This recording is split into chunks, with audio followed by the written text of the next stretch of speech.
ओम शांति। आज की तारीख है 14/9/2022। आज के बाबा के मधुर महावाक्य हैं, मीठे बच्चे ये रावण की शोक वाटिका है। ये कलयुग क्या है? रावण की शोक वाटिका है जिसमें सब ही दुखी हैं। अभी तुम रावण को भगा रहे हो, फिर जय जयकार हो जाएगी। सब कहाँ चले जाएंगे? सब अशोक वाटिका में चले जाएंगे। अशोक वाटिका माना सतयुग। प्रश्न है आज की मुरली से, प्रजा में भी उच्च पद किस आधार पर प्राप्त हो सकता है? उसका मिसाल कौन सा है? उत्तर, प्रजा में उच्च पद पाने के लिए जो भी चावल मुट्ठी तुम्हारे पास हैं वह सब सुदा में मिसल बाप को हवाले करो। प्रजा में अगर ऊंचा पद पाना है सतयुग में तो क्या करना है? जो भी चावल मुट्ठी तुम्हारे पास है, थोड़ा सा भी है, जो भी है, 5 रुपए 10 रुपए, जो भी श्रद्धा आपकी हो, जो भी हो अंदर से भावना, उस अनुसार बाबा के भंडारी में ज़रूर डालें। तो बाबा कहते हैं सुदामा मिसल, जैसे सुदामा ने एक दाना दिया था ना चावल का, तो सुदामा मिसल बाबा को हवाले करो। दिखाते हैं सुदामा ने चावल मुट्ठी दी तो महल मिल गए। सुदामा ने एक मुट्ठी चावल दिए तो महल मिल गए। बाकी राजाई पद के लिए अच्छी रीति पढ़ना है। अगर राजाई पद पाना है तो अच्छी रीति पढ़ना है, पूरा पवित्र बनना है, अपना सब कुछ इंश्योर कर देना है। इंश्योर करते हैं ना, तो बाबा कहते हैं अपना सब कुछ इंश्योर कर देना है। गीत है आज की मुरली से, आखिर वह दिन आया आज। ओम शांति। परम पिता परमात्मा को खिवैया भी कहते हैं। खिवैया बोटमैन को कहा जाता है जो नाव में बैठाए उस पार ले जाए। तो बाप खिवैया है उस पार ले जाने वाला। झूठ खंड में है झूठी कमाई, सच खंड के लिए ये सच्ची कमाई है। झूठ खंड है ये कलयुग और सच खंड है सतयुग। तो सच खंड के लिए सच्ची कमाई, झूठ खंड के लिए झूठी कमाई। अभी भारत पतित है। भारत भी कितना बड़ा है, दुनिया भी कितनी बड़ी है। बच्चों की बुद्धि में रहता है पुरानी दुनिया में पुराना भारत है। कल का भारत अथवा कल की दुनिया क्या होगी? तुम जानते हो अभी कितने मनुष्य हैं, कितने खंड हैं। कल जरूर भारत ही होगा, दैवी राज्य होगा, सोने की द्वारिका होगी। कल भारत जरूर भारत ही होगा, लेकिन उसमें दैवी राज्य होगा। जब सतयुग आ जाएगा तो क्या होगा? दैवी राज्य होगा, सोने की द्वारिका होगी, सोने के महल होंगे। गोया भारत में कृष्णपुरी होगी, लंका नहीं होगी। सारी लंका सोने की नहीं बनती, भारत सोने का बन जाता है। लंका अर्थात रावण राज्य खत्म हो जाता है, भारत द्वारिका बन जाता है जिसको कृष्णपुरी कहते हैं। द्वारिका कहाँ होती है? द्वारिका होती ही भारत में है। भारत सोने का हो जाता है। जब सतयुग आता है ना तो स्वर्णिम दुनिया हो जाती है। कहते हैं भारत सोने की चिड़िया था। ये तो बहुत सुना है, भारत सोने की चिड़िया था, लेकिन कब था इसको किसी को मालूम नहीं। तो बाबा यहाँ पे हम सब बच्चों को बताते हैं भारत सोने का हो जाता है। लंका अर्थात रावण राज्य खत्म हो जाता है, भारत द्वारिका बन जाता है जिसको कृष्णपुरी कहते हैं। कहते हैं जमुना नदी पर देहली परिस्थान था, श्री लक्ष्मी नारायण जहाँ रहते थे। कहते हैं जमुना नदी पर देहली परिस्थान था जहाँ पर लक्ष्मी नारायण रहते थे। द्वारिका में फिर दूसरी राजधानी होती है। द्वारिका में जब राज्य होता है तब लक्ष्मी नारायण नहीं होते हैं, वहाँ फिर दूसरे का राज्य होता है। कैपिटल जमुना का किनारा हो, वहाँ फिर दूसरी रजाई नहीं रहती। सतयुग में राजधानी लक्ष्मी नारायण की कहाँ होगी? दिल्ली में होगी।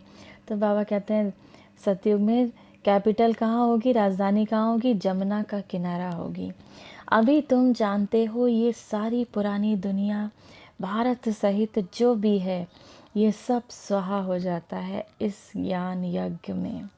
ये बड़ा बेहद का यज्ञ हुआ, इसमें पुरानी दुनिया सारी स्वाहा होनी है। ये बच्चों की दिल में रहना चाहिए, ये रावण की कितनी बड़ी दुनिया है। बच्चों के दिल में रहना चाहिए रावण की कितनी बड़ी दुनिया है, राम की इतनी बड़ी थोड़ी ही होगी।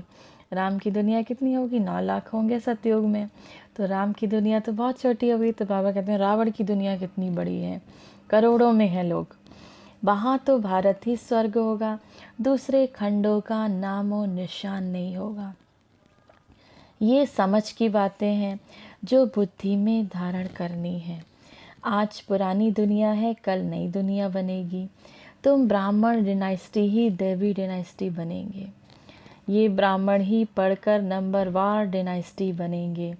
अभी शूद्र डिनाइस्टी है, आखिर बाप को आना ही पड़ता है।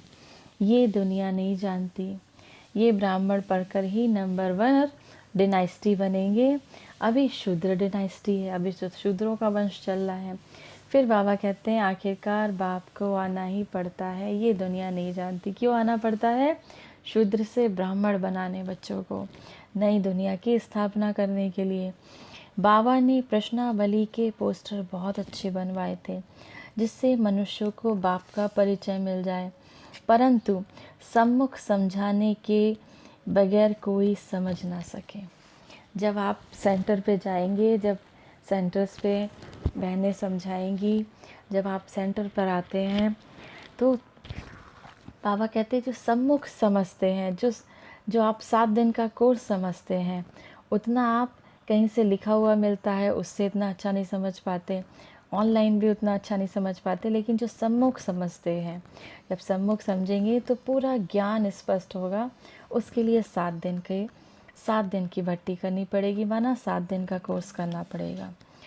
तुमको ही बाप कहते हैं hear no evil see no evil, ऐसा खिलौना बंदर का बनाया है। बाबा कहते हैं हियर नो एबिल माना कुछ भी बुरा नहीं सुनो, सी नो एबिल कुछ बुरा ना देखो, ऐसा खिलौना बंदर का बना दिया है। तुम भी बंदर मिसल थे। गांधी जी के 3 बंदर बनाए ना, बुरा ना देखना है, सुनना है, ना बोलना है। तो बाबा कहते हैं ऐसे ही बंदर खिलौना बंदर का बना दिया है। तो बाबा कहते हैं तुम भी बंदर मिसल थे। अभी तुम्हारी सूरत बदली है, जिसमें 5 विकार होंगे उनको कहेंगे ही बंदर। जैसे नारद की सूरत दिखाई दी है, उसने कहा हम लक्ष्मी को बरें, तो कहा कि आईने में अपना मुंह तो देखो। ये तो कथा बना दी है, बातें सारी यहाँ की हैं। कोई पूछते हैं हम लक्ष्मी को बर सकते हैं, तो बाबा कहते हैं हाँ बर तो सकते हो, लेकिन पहले अपना बंदरपना तो छोड़ो।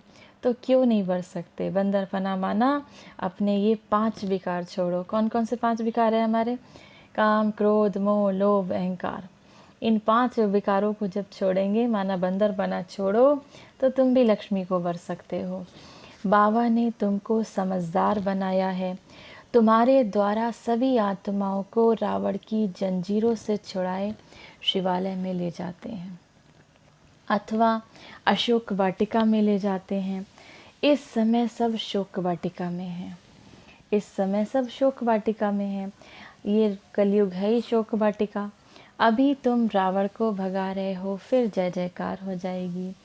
सब भक्तियाँ हैं, सीताएं हैं, एक राम ही भगवान है। पुकारते भी हैं हे राम, पुकारते भी हैं ना हे राम। वास्तव में राम शिव बाबा को कहा जाता है। बाबा ने आकर समझाया है, राम ही आकर सबकी सद्गति करते हैं। अब शिव बाबा को राम कहा जाता है, दुनिया वाले तो जानते नहीं हैं, ये तो सब हम बच्चे जानते हैं। तो बाबा कहते हैं बाबा ने समझाया है, राम ही आकर, माना शिव बाबा ही आकर सबकी सद्गति करते हैं, स्वर्ग में ले जाते हैं, जिसको राम राज्य कहा जाता है। स्वर्ग को राम राज्य कहा जाता है। बाबा ने पोस्टर बहुत अच्छे बनवाए थे। तुम बच्चों को गीता पाठशालाओं में जाकर समझाना है। हम लिखते भी हैं परम पिता, फिर पूछते हैं परम पिता परमात्मा के साथ आपका क्या संबंध है? ज़रूर कहेंगे वह सबका बाप है। अच्छा, जब हम उनके बच्चे हैं, वह तो बेहद का बाप नई दुनिया रचने वाला है, फिर तो हमको ज़रूर स्वर्ग में होना चाहिए। यहाँ नरक पतित दुनिया में क्यों पड़े हो? बाबा कहते हैं हम लिखते हैं परमपिता, फिर पूछते हैं परमपिता परमात्मा के साथ क्या संबंध है? ज़रूर वह सबका बाबा है। अच्छा, बाबा कहते हैं वह तो बेहद का बाप है, नई दुनिया रचने वाला है, फिर हमको ज़रूर स्वर्ग में होना चाहिए, फिर हम यहाँ नरक में क्यों पड़े हैं? लक्ष्मी नारायण के राज्य में क्यों नहीं है? भारत का स्वर्ग स्वराज्य था, अब कलयुग में रावण राज्य है। तुम स्वर्ग के मालिक थे और कोई धर्म था नहीं। स्वर्ग में और कोई तो धर्म था ही नहीं, एक ही धर्म था, एक देवी देवता, सत्य सनातन देवी देवता धर्म। आज से 5000 वर्ष पहले लक्ष्मी नारायण का राज्य था।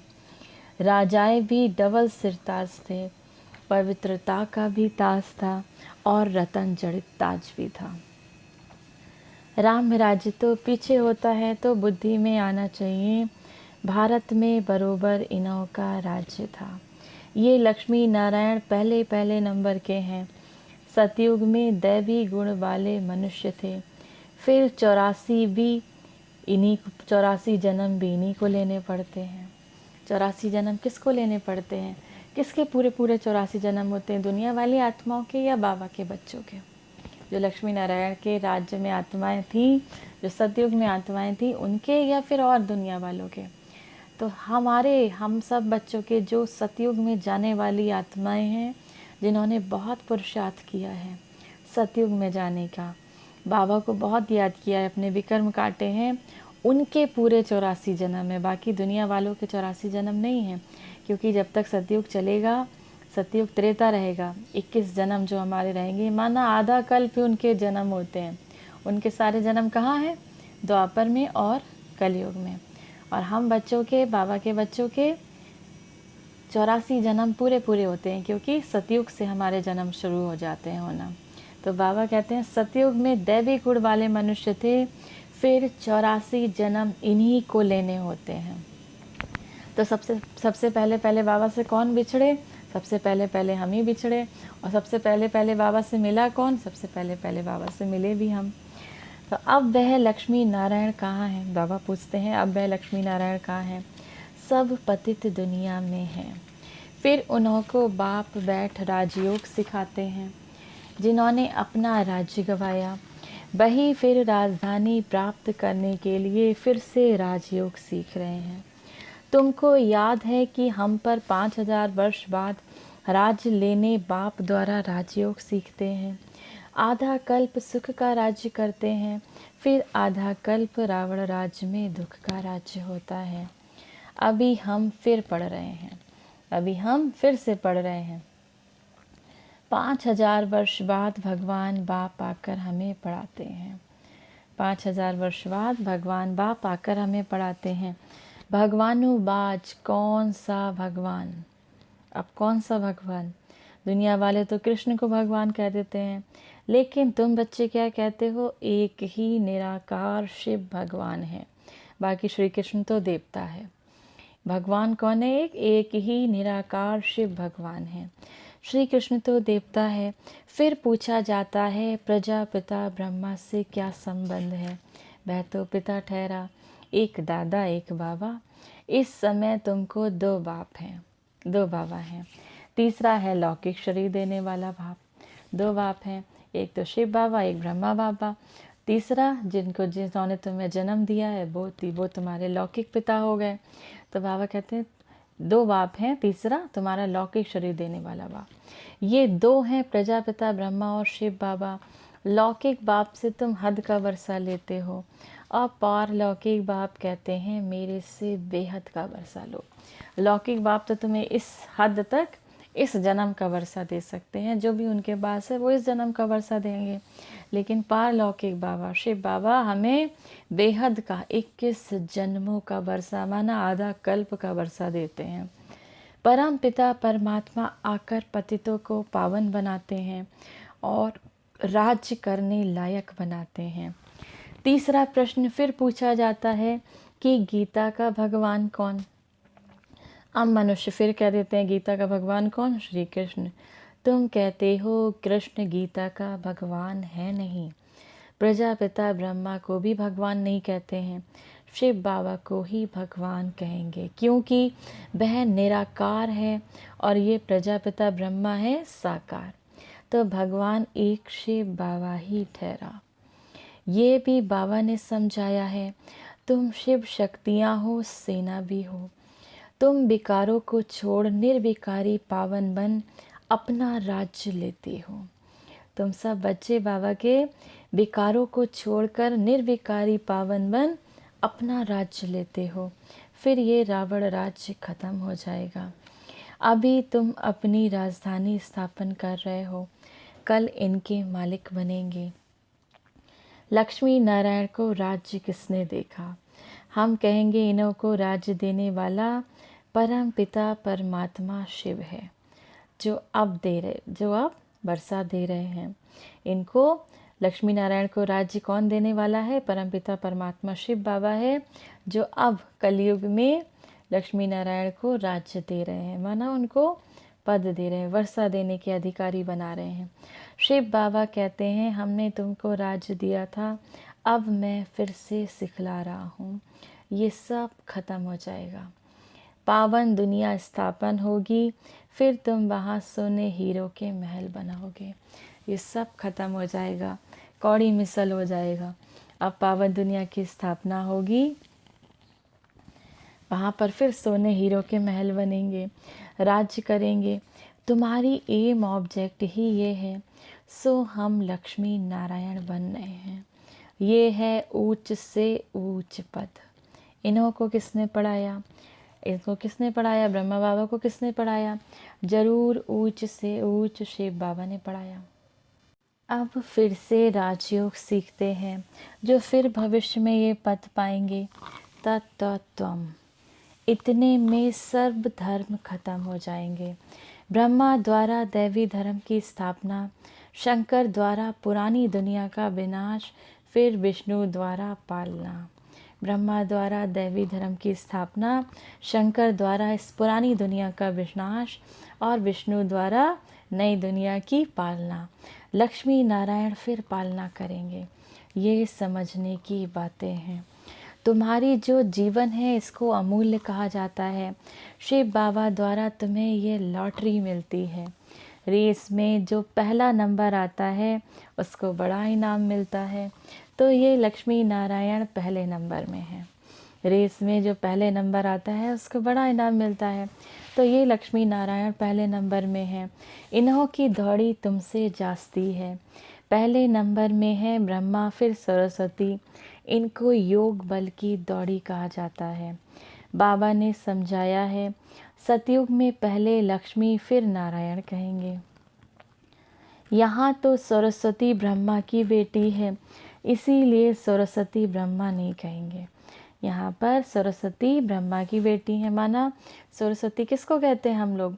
मम्मा को कहते हैं, तो वो कहते हैं ब्रह्मा बाबा की बेटी हैं, इसीलिए सरस्वती ब्रह्मा नहीं कहेंगे। पहले ब्रह्मा, फिर उनकी बेटी सरस्वती। जगत पिता और जगत माता कहेंगे। ये स्त्री पुरुष तो हो न सके। ये फिर जब सतयुग में जाएंगे तब नाम बदल जाएगा। पहले लक्ष्मी फिर नारायण, यहाँ पहले ब्रह्मा फिर सरस्वती। वहाँ जाएंगे तो नाम बदल जाएगा। पहले लक्ष्मी हो जाएंगी, फिर नारायण हो जाएंगे। मम्मा का नाम बदल जाएगा। मम्मा को ही लक्ष्मी बनना है, नारायण तो ब्रह्मा बाबा बनेंगे। तो पहले लक्ष्मी फिर नारायण, और यहाँ पे क्या कहते हैं? पहले ब्रह्मा फिर सरस्वती। पहले ब्रह्मा बाबा का नाम आता है, फिर उनकी बेटी सरस्वती का नाम आता है। अभी तुम जानते हो हम मनुष्य से देवता बनते हैं। जितना जास्ती पुरुषार्थ करेंगे उतना ऊंच पद मिलेगा। तुम जैसे वैगर टू प्रिंस बन रहे हो। अच्छी रीति पढ़ाई पढ़ेंगे तो राजा बनेंगे, अच्छी रीति नहीं पढ़ेंगे, पवित्र नहीं रहेंगे तो राजाई भी नहीं पाएंगे। शिव बाबा तो राजाई का वर्षा देते हैं। अगर कोई राजाई नहीं लेते, पवित्र नहीं बनते, तो वे प्रजा में चले जाते हैं। अच्छा, प्रजा में भी नंबरवार हैं। कोई पूछते हैं प्रजा में हम उच्च पद कैसे पाएंगे? फिर मिसाल समझाया जाता है सुदामा का। अब पूछते हैं कई बच्चे, बाबा प्रजा में हम कैसे नंबर पाएंगे? तो फिर मिसाल समझाया जाता है सुदामा का। चावल मुट्ठी दी तो महल मिल गए। यहाँ जो चावल मुट्ठी देते हैं तो 21 जन्म के लिए महल मिल जाते हैं। ये है इंश्योरेंस। यहाँ पे इंश्योरेंस कराते हैं ना, बीमा सब कराते हैं। इतने 1 लाख का बीमा, इस जन्म का बीमा। और बाबा कितने जन्म का बीमा देते हैं? 21 जन्म का इंश्योरेंस देते हैं। तो बाबा कहते हैं 1 मुट्ठी चावल दोगे तो 21 जन्म का इंश्योरेंस लो। तो कितना बाबा गरीब निवाज है। बाबा को नहीं चाहिए कि बहुत धन दे कोई, बाबा तो गरीब निवाज है। बाबा तो भावना से कोई 1 मुट्ठी चावल भी देगा तो बाबा उसका हो गया। तो बाबा उसको इंश्योर कर देता, 21 जन्म के लिए महल दे देते हैं। हर एक अपने को इंश्योर करते हैं भगवान के पास। ईश्वर अर्थ गरीबों को देते हैं, कोई अन्न देता है, कोई धन देते हैं, कोई फिर मकान बना कर देते हैं। धर्माऊ जरूर कुछ ना कुछ निकालते रहते हैं, क्योंकि पाप बहुत करते हैं, इसीलिए दान पुण्य करते हैं तो गोया इंश्योर हो गया। जो धर्म करने वाले होते हैं ना, बहुत सारे ऐसे धर्मात्मा टाइप होते हैं, तो बाबा कहते हैं ज़रूर कुछ ना कुछ निकालते रहते हैं, क्योंकि पाप बहुत करते हैं इसीलिए दान पुण्य करते हैं, तो गोया इंश्योर हो गया। दान पुण्य अनुसार दूसरे जन्म में अच्छे घर में जन्म मिलता है। जितना दान पुण्य करते हैं उतना उसके अनुसार दूसरे जन्म में अच्छे घर में जन्म मिलता है। समझो किसी ने अस्पताल बनवाई तो दूसरे जन्म में वो रोगी कम होगा, उसका कोई रोग नहीं होगा। किसी ने यूनिवर्सिटी खुलवाई, कोई कॉलेज खुलवाया, तो दूसरे जन्म में उसको फल मिलेगा, पढ़ेगा बहुत अच्छा। वह हुआ इनडायरेक्ट दान पुण्य करना। अभी तो बाबा डायरेक्ट कहते हैं जितना इंश्योर करेंगे 21 जन्मों के लिए तुमको भविष्य में मिलेगा। फिर जितना करो, बाबा तो दाता है। शिव बाबा तुम्हारा क्या करेगा? वह तो कहते हैं सब कुछ बच्चों के लिए है। शिव बाबा कहते हैं सब कुछ बच्चों के लिए है। मनुष्य दान गरीबों को करते हैं तो ईश्वर द्वारा उनको फल मिलता है। यहाँ भी शिव बाबा कहते हैं तुम 1 मुट्ठी देते हो तो नई दुनिया में तुम्हें 21 जन्मों के लिए फल मिलेगा। चाहे सूर्यवंशी राजाई, चाहे चंद्रवंशी राजाई लो, चाहे साहूकार प्रजा बनो, चाहे गरीब प्रजा बनो, श्रीमत तुमको मिलती रहती है, जिससे तुम श्रेष्ठ राजा रानी बनेंगे या तो प्रजा बनेंगे। सो तो साक्षी होकर देखते रहते हो। बाबा कहते हैं तुमको जो चाहे सो लो। इनको इंश्योर मैग्नेट कहा जाता है। ये है गुप्त। शिव बाबा को क्या कहा जाता है? इंश्योर गुप्त मैग्नेट कहा जाता है। ये है गुप्त।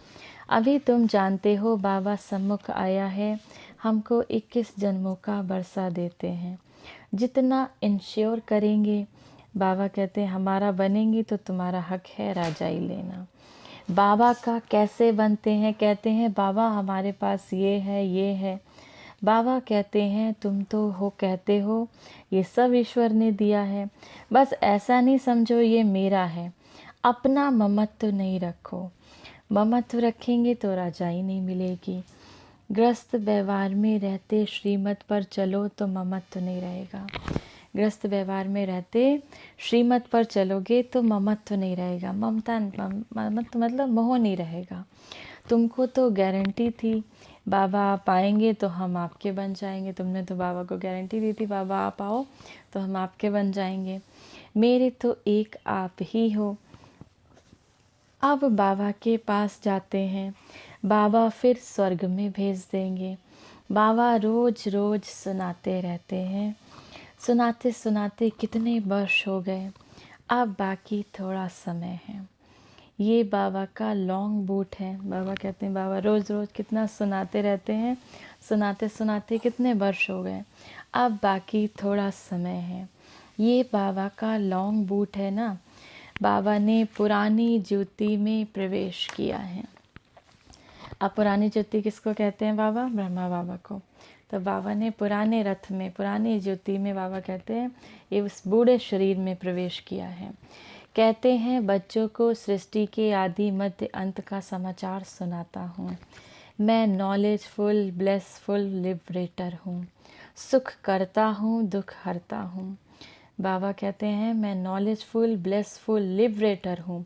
लिबरेटर माना दुखों से छुड़ाने वाला, नॉलेजफुल माना ज्ञान से भरपूर, ब्लेसफुल माना वर्षा देने वाला, सुख करता दुख हरता हूँ। जितना तुम बाप को याद करते जाएंगे उतने तुम्हारे पाप कटते जाएंगे।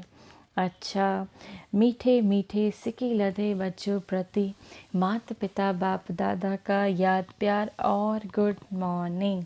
रूहानी बाप की रूहानी बच्चों को नमस्ते।